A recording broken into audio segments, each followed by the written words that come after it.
Today I am going to read a book. It is titled Jack and the Incredibly Mean Stalk. So let's begin.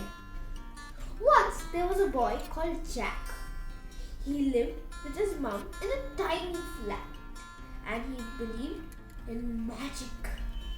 One day, Jack sold the television in return for some magic beans. Jack's mom was so angry that she tossed the beans out of the window. Before long, something below began to rumble. "What is it?" said Mom. "An earthquake," suggested Jack. Jack and his mom ran outside just as a little green shoot burst from the earth. The little shoot became a thin stem, and the thin stem became a chunky stalk. A crowd began to gather nearby. "Fee," said the stalk. "Fie," it cried, growing taller still. "Fo fum," it yelled so everyone could hear. "I smell a boy and his stinky mum."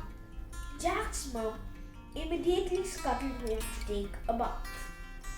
"That was a bit unkind," said Jack to the beanstalk.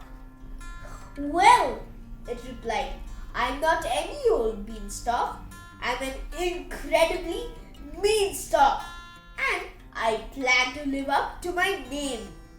Do you know what else I can smell?" "What?" asked Jack. "Your whiffy feet." The crowd laughed and Jack blushed. "Luckily for me," said the beanstalk, "I'll be growing higher and higher, far away from your festering toes." Jack felt miserable. He sat with his mum, looking at the space where their TV used to be. He was disappointed that his magic beans had created such a monster. Meanwhile, the beanstalk grew up and up.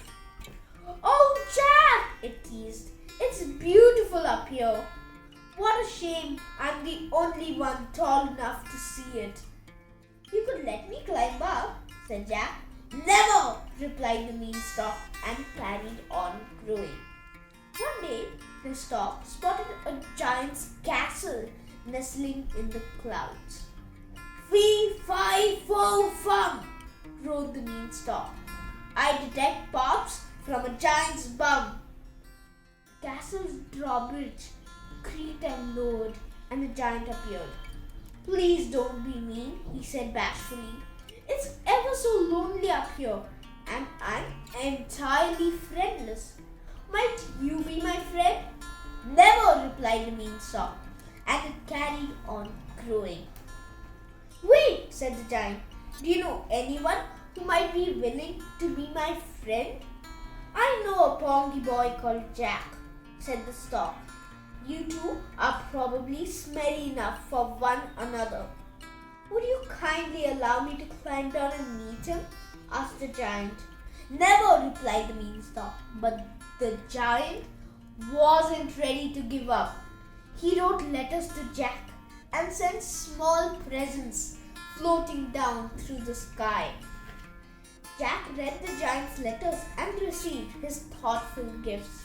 He wanted to thank him. "Please, please, can I climb up to meet the giant?" Jack begged.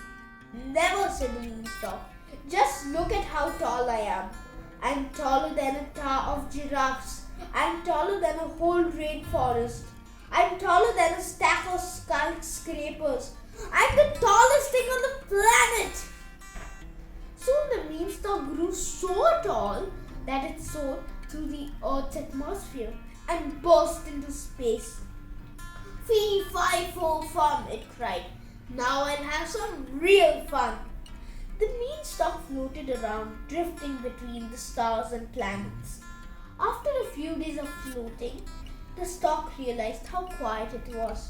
Suddenly, it felt very, very alone. "What am I doing up here?" it thought sadly. The beanstalk moved its body down and down, round and round back to earth. It saw how happy everyone was. "They haven't missed me at all," thought the beanstalk. "I'm useless. Being mean is useless. The beanstalk nudged its head through Jack's window. Jack, it said tearfully, I want to stop being mean, but I don't know how. I have a few ideas, said Jack.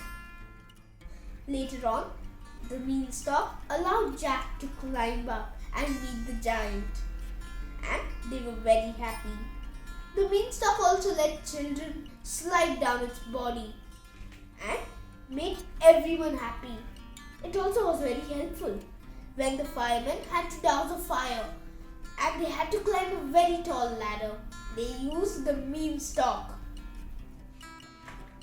Wait a minute, said Jack. We can't call you beanstalk anymore. You're kind and helpful and extremely useful. What shall we call you instead? Said the not mean at all Stalk, thinking carefully.